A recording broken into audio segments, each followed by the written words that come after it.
donc, de cette célébration, nous avons tenu à faire face à la presse, mais avant, tout simplement, engager des discussions, des échanges avec les acteurs communautaires qui interviennent dans les actions de développement, intégrant bien sûr les questions de famille, de femmes et des enfants.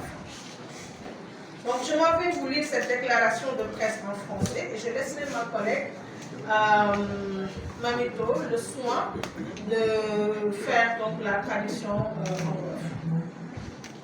Alors, donc comme vous le savez, les séjours d'activisme contre les violences faites aux femmes et aux filles est une campagne internationale donc, qui met en évidence tout ce qui concerne donc, les lacunes à combler pour parvenir, prévenir, prendre en charge et soutenir donc, les femmes et les filles et les filles survivantes. Alors, les séjours d'activisme contre les violences faites aux femmes donc, mettent en lumière les actions nécessaires pour prévenir toute forme de violence contre les femmes. Alors, cette année-ci, 2024, le thème retenu est face à la violence, une riposte collective. Ce thème retenu donc, met l'accent sur le soutien individuel et sur la prise de responsabilité collective et structurelle. Pour une prévention efficace et un soutien adapté, il est donc indispensable de profiter de cette campagne pour engager l'ensemble des acteurs afin de déconstruire les normes patriarcales, de promouvoir des changements sociaux, de garantir des ressources financières suffisantes et d'améliorer la protection juridique des personnes concernées.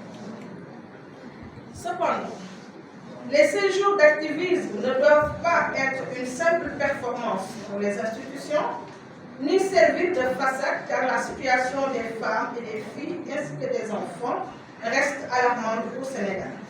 Sur le terrain, toutes les associations constatent une augmentation inquiétante des cas de viol, de violences conjugales et de maltraitance envers les enfants. Face à cette recrudescence des violences, les organisations de défense des droits des femmes manquent cruellement de moyens pour intervenir de façon efficace dans la prévention et la prise en charge holistique de ces violences. La criminalisation du viol en 2020 n'a pas produit les effets escomptés. Elle n'a ni dissuadé les violeurs, ni non plus empêché aux acteurs, ni conduit à des condamnations exemplaires. Désolé. Alors, la loi également sur la parité qu'on a votée en 2010 n'a pas non plus empêché aux acteurs politiques de s'en passer régulièrement pour des calculs politiciens sous le regard complice d'autorités compétentes à maintenir l'ordre et la légalité.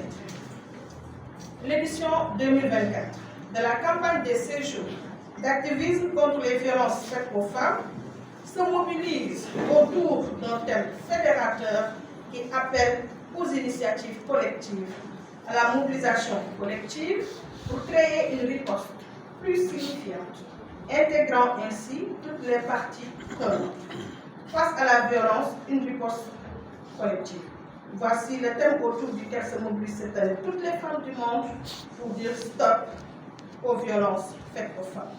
On ne peut terminer sans ne pas relater deux faits qui sont essentiels, qui se passent actuellement au Sénégal. Il s'agit tout simplement de l'affaire Dieynaba Ndiaye, jeune mariée, victime de violences conjugales, aujourd'hui emprisonnée alors qu'elle devait être protégée. Une enfant de 9 ans, enceinte de 4 à 6 mois, suite à des viols répétitifs et contrainte de poursuivre une grossesse. En dépit des dispositions du protocole de Maputo que le Sénégal a ratifié, donc il s'agit de plusieurs exemples qui illustrent la gravité de la situation. L'État sénégalais doit prendre ses responsabilités et traduire ses engagements en actions concrètes pour garantir la dignité et les droits fondamentaux des femmes et des filles. Donc, les assises sur la réforme de la justice, organisées sans la participation des organisations féministes, illustre bien ce manquement. Je m'en vais terminer là et appeler donc l'ensemble des acteurs qui travaillent dans le cadre du développement des femmes, que ce soit l'État, que ce soit les organisations de la société civile, tous les acteurs qui interviennent dans le domaine de la protection et de la promotion donc, des droits des femmes, de se réunir autour du thème de cette année-ci qui est face à la violence, la réponse doit être collective.